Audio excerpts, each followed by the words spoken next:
Hai, selamat datang di FJ Masro Channel. Kita di sini berbagi wawasan ringan. Kali ini saya akan bahas debug. Ini umum banget nih istilah di orang yang programming, bikin program di berbagai bahasa. Biasanya ada debug yang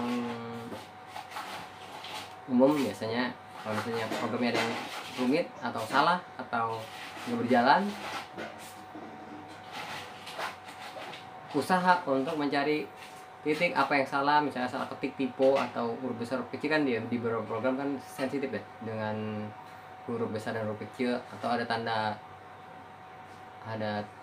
koma, titik, atau ada spasi. Biasanya itu akan bermasalah. Nah, debug tuh biasanya istilah yang dipakai buat memecahkan masalah dari programming biasanya gitu. Kita nggak ngomongin programming apa ya, tapi kita ngomong bahas asal mula kata debug itu digunakan. Kalau misalnya sekarang kan penggunaannya itu lebih cenderung ke apa ya, ke istilah aja sih, sampai sebuah istilah aja. Tapi awal dari kata itu tuh sebenarnya ya memang ada hubungannya dengan bugs. Itu kan serangga ya. Ini kejadiannya tahun 1945. Jadi di Harvard. Jadi ada kejadian yang ternyata sampai komputer itu semacam komputer gitu, komputer pada masa itu tuh sampai listriknya itu dimatiin gara-gara kejadian itu. Setelah dicek, yang benar ada serangga yang apa ya, kayak semacam nyangkut atau berada di relay dari komputer tersebut. Nah, sejak saat itu jadi digunakan istilah debug itu. Jadi kayak dibagi masalah di komputer itu kan disebabkan oleh serangga. Bugs artinya ketika ada trouble walaupun bukan di hardware, biasa orang menyebutnya debugs, atau dicarilah kayak nyari nyingkirin serangga lah, kayak dicari penyebabnya. Kayak karena awalnya dirusak atau dibikin kacau sama serangga, akhirnya setiap ada kejadian itu walaupun bukan serangga penyebabnya, kayak istilah orangnya itu kita cari serangga ya atau penyebabnya itu. Nah, itu berlangsung gitu. Tahun 1945 itu yang mempopulerkan istilah debug itu jadi kayak computer scientist ya. Wanita, keren banget nih orang nih. Saya salut banget sama orang ini. Namanya Grace Buser Murray Hopper. Nih saya agak sulit banget nih ngomongnya, saya nggak jago bahasa Inggris, dan ini orang Amrik nih, bahasanya agak susah. Nanti saya kasih tulisan aja ya orangnya gimana. Dia itu tuh yang mempopulerkan istilah debug. Nah, pada dunia modern yang berapa tahun kemudian sekarang nih, dulu kan kejadian kayak gitu. Sekarang itu debug itu masih tetap digunakan bahasanya, cuman nggak mengacu pada kejadian nyata yang kayak ada serangga yang ada di mainboard atau segala macam, enggak. Tapi lebih ke kalau orang bikin program biasanya itu debug itu artinya jika ada yang salah atau tidak berjalan dengan semestinya atau dengan seperti yang diharapkan, biasanya akan debug tuh, dicari akar permasalahannya gitu. Sampai saat ini di komputer itu ada program debug yang kita bisa memanfaatkan debug gitu. Jadi kayak semacam bawaan dari DOS. Ini apa ya? Pasti banyak orang yang gunakan, walaupun ini menurut saya sih ini sebenarnya pisau bermata dua, karena kalau salah pakai ini bisa bahaya banget ya. Karena ini bisa akses root juga, ke BIOS juga, DOS. Nanti kita coba sih, kita buka programnya. Ini setiap program bawaan Windows, kalau dia bisa akses ke DOS-nya bisa, masih ada tapi pakai. Kenapa saya bilang ini pisau bermata dua? Karena ini bisa sampai ke titik paling dalam. Istilahnya very low level access. Jadi kita bisa tuh sampai ke bagian-bagian paling dalam di mikroprosesor. Nah, kita contohin debug sendiri sekarang masih digunakan bahasa yang masih ini debug itu ada bahasa yang umum banget digunakan terutama di dunia komputer dan programming untuk mencari kesalahan atau akar masalah dari suatu program yang biasanya tidak sesuai atau tidak berjalan sesuai yang diharapkan. Hampir semua program, semua software programming biasanya ada fitur debugging kayak gini, ngedebugnya. Kecuali di Arduino IDE.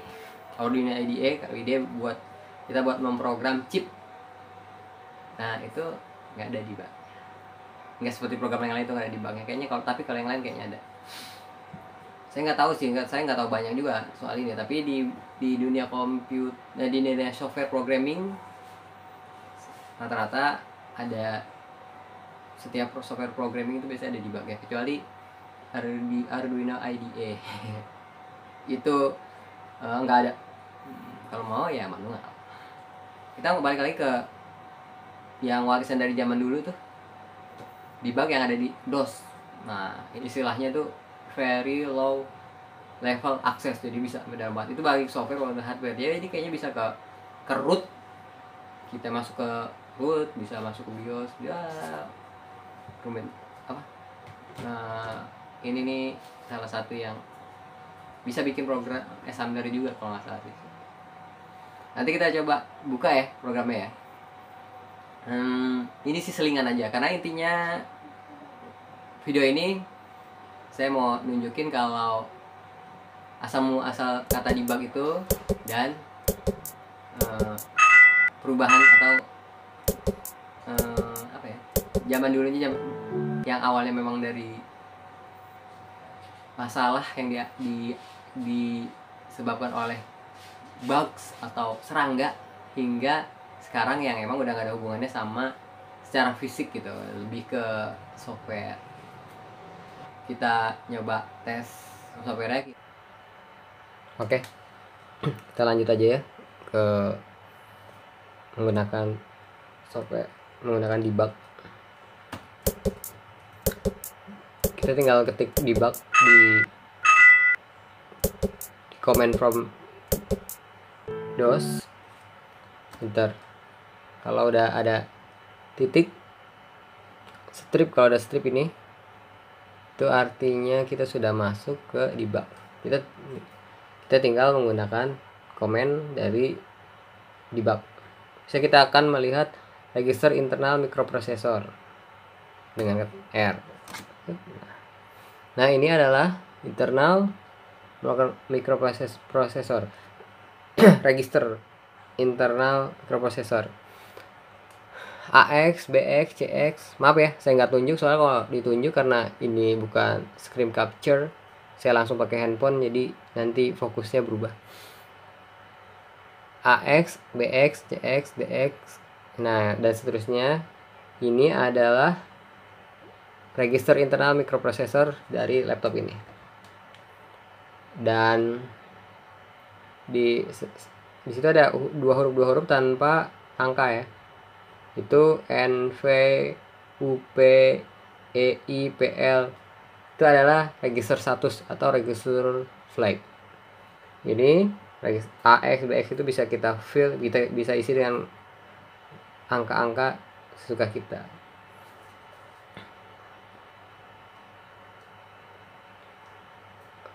Di sini pun ada fungsi-fungsi lainnya. Misalnya sebenarnya sih kita juga bisa, misalnya mau hitung kita pakai ini 1 + 2 misalnya, jadinya 3. Ini yang 003 itu adalah hasilnya. Bisa kita 1 dan 5, 1 tambah 5 adalah 6, berarti yang harusnya 6. Nah, angka pertama itu adalah hasilnya. Ini adalah sebenarnya adalah angka heksadesimal. Jadi kalau misalnya ini adalah A, nah ini adalah heksadesimal. Angka 10 di heksadesimal ada A, 11 ada B, adalah B. Jadi kalau 9 ditambah 2 sama dengan B. Karena di komputer di debug kita menggunakan angka heksadesimal. Terus kita juga bisa melihat misalnya informasi tentang VGA. Yang penting kita tahu alamat dari segmen atau offset dari informasi atau datanya itu. Misalnya saya mau di PC ini ya, kita di laptop ini kita mau lihat informasi tentang VGA di yang tersemat di laptop ini. Kita pakai perintah dump.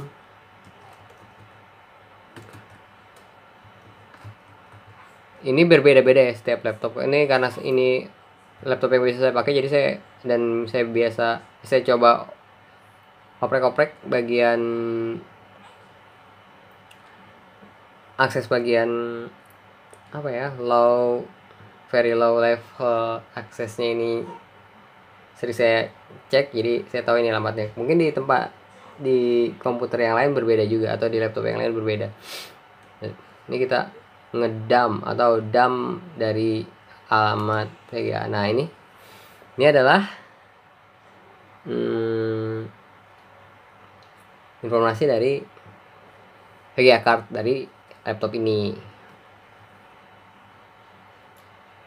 Di sini ada tulisan VGA compatible. Nah ini sebagai tambahan, ini C00.20010 ini adalah alamat memori. Formatnya 4 digit pertama itu adalah segmen, dan 4 digit setelah titik 2 ini adalah offset. Angka di tengah ini dari 30. Angka di tengah ini kalau dipotong dibagi 3 kolom kan, berarti tadi offset dari segmen itu kolom pertama, kumpulan angka-angka ini adalah kolom kedua. Nah di kolom kedua ini adalah angka dalam heksadesimal, isi dari alamat memori. Jadi ini kalau di sebelah kanannya itu yang VGA BIOS compatible BIOS titik itu adalah terjemahan dari angka heksadesimal yang ada di kolom tengah ini. Jadi 42 adalah B. Maka di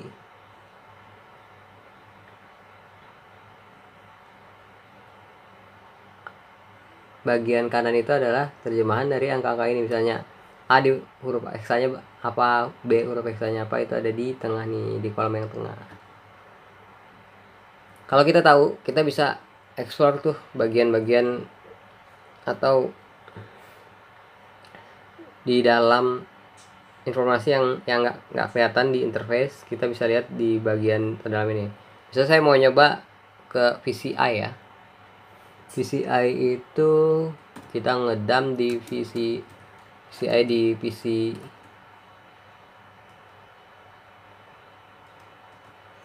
ini.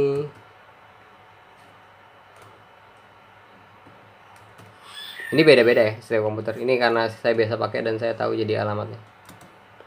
Nah ini VCI device variety error location segala macam, ini adalah bagian dari ya, segmen FE00 dan offset 0287. Ini tentang PCI. Kita juga bisa ngecek juga misalnya port ya, port COM, LPT. Nah kita coba, karena ini PC atau laptop yang bisa saya pakai, jadi saya lumayan hafal nih posisinya. Mungkin di laptop lain beda alamatnya, atau mungkin juga sama, tergantung versi dan jenisnya. Nah ini adalah informasi mengenai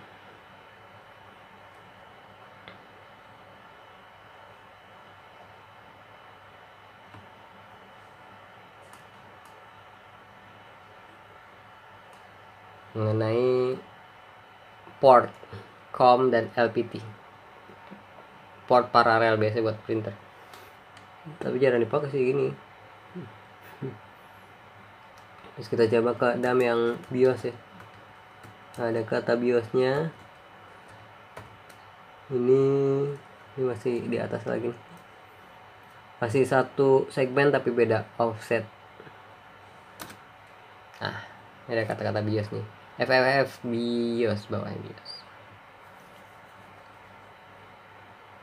Kalau mau keluar tinggal key aja, pencet key. Nah, ini sebenarnya lebih dari ini ya. Ini hanya selayang pandang, hanya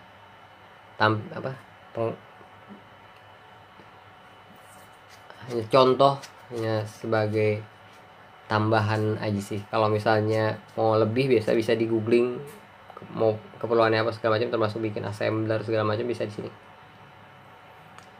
Kalau saya hanya pengantar buat membuka wawasan ringan aja, biar kalau misalnya tertarik atau butuh sampai debug sampai tingkat very low level akses ya bisa pakai ini, bisa cari referensinya di Google. Ini banyak, ini lumayan lama, jadi dari zaman dulu sampai sekarang hampir tidak berubah, dan artinya artikel, literatur segala macam yang udah pernah ditulis walaupun lama masih bisa dipakai di sekarang. Hanya beda mungkin karena ini memori, dan memori kan beda-beda banget ya segala macam. Mikroprosesor itu berkembang sangat pesat, mungkin beda alamat aja, segmen dan offset aja beda, cuma tapi kebanyakan ini sama semua sih. Itu aja sih. Makasih ya udah sepetin ya. Saya pamit, mohon supportnya, subscribe, like, share, komen. Doanya semoga bisa tetap terus berbagi walaupun hanya sebatas wawasan ringan aja. Kita setidaknya, saya tidak bisa memberi banyak, tapi saya membuka jalan buat kalau misalnya ini kayak gimana sih, ternyata ini awalnya gimana. Jadi bisa jadi setelah tahu kulitnya, akhirnya buat ke dalamnya bisa lebih gampang, lebih ada gambaran. Oke ya.